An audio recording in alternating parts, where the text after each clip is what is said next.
So, like, let's talk about it. Let's talk about the first play of the game, the kickoff return. What happened?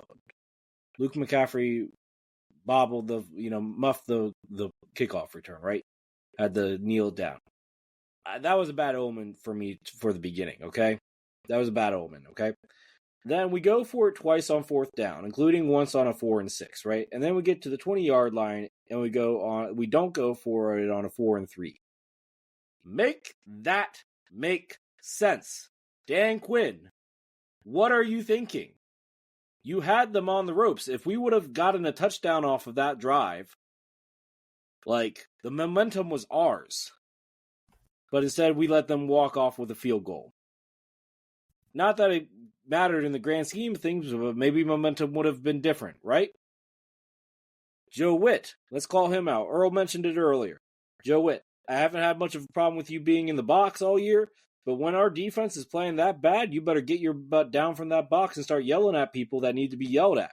Simple as that. It didn't happen, or at least not that I saw.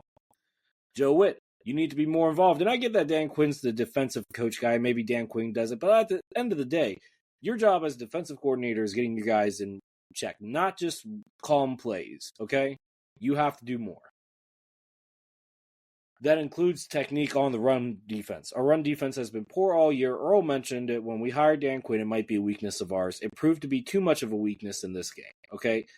I do want to note that we did handle pretty good running games up until this point. Tampa Bay has a good running back with the best rushing rookie running back in the NFL with Bucky Irving. We handled Jamar Gibbs and David Montgomery, best tandem running back in the NFL. Did a great job there. Well, not great, but we won the game despite of it, right? We could not do it against Saquon Barkley. Saquon Barkley in this offensive line, despite being beat up beyond belief, I'm shocked. I'm honestly shocked that you guys got through that game as well as you did with that offensive line, okay? Not that we didn't bring pressure, because we did, but Jalen Hurts did what he had to do and didn't make a bad play. Kudos to Jalen Hurts. I thought he was going to crash and crumble. He did the opposite. I was wrong. I'll eat crow on that one, okay? But Joe Witt, you got to do better. You got to do better, okay? Simple as that. We got to shore up our run game. Jonathan Allen, Daron Payne. I mean, we missed Daron Payne this game, but I don't know if it would have made that big of a difference. Probably not, based off the score, right? So, like, both of you guys, for the money that you're making, not doing enough. Earl, you said you need a big body. Trade you one. I'm cool. Okay. So, my point is that we need, like we talked about the Commanders getting here, and I've said this nonstop during the playoffs. We are only in year one of a rebuild. We have the draft capital. We have the salary cap space. We have ways to get this team better, okay? And veterans saw how close we got with the ragtag group of kids that we got there. They're going to want to come in and make us better, okay? They're going to want to play for Jaden Daniels. They're going to want to play for Dan Quinn, okay? They're going to want to play for Adam Peters in this ownership group. Who doesn't want to play for Magic Johnson? Let's be clear. Like, any athlete knows who their worth knows who Magic Johnson is, okay? So, I expect our phones to be very busy during free agency. We'll talk about that more at a later date, though. Getting back to the game here. So, there was that. We talked about that breakout run by Saquon. Will Shipley, there's just no excuse. We gave up at that point. We gave up on that point, the Will Shipley big time rush.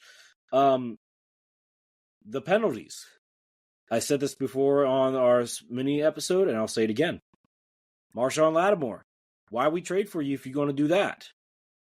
Why did we trade for you if you're going to do that? You got smoked by Mike Evans. You did okay against Detroit.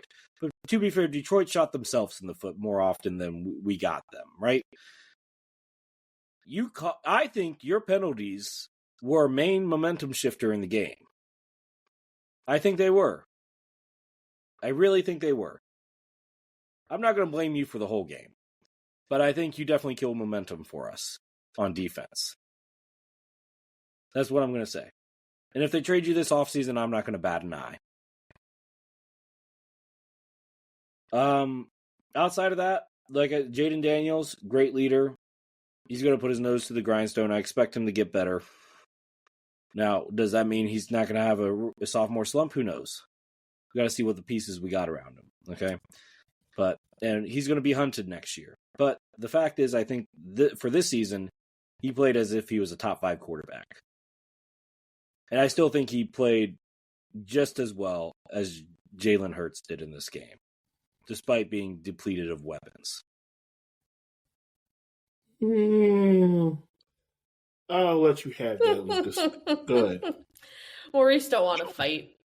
So anyway, you can see my raw reactions in our special episode 79.5. We posted it Sunday. Check it out.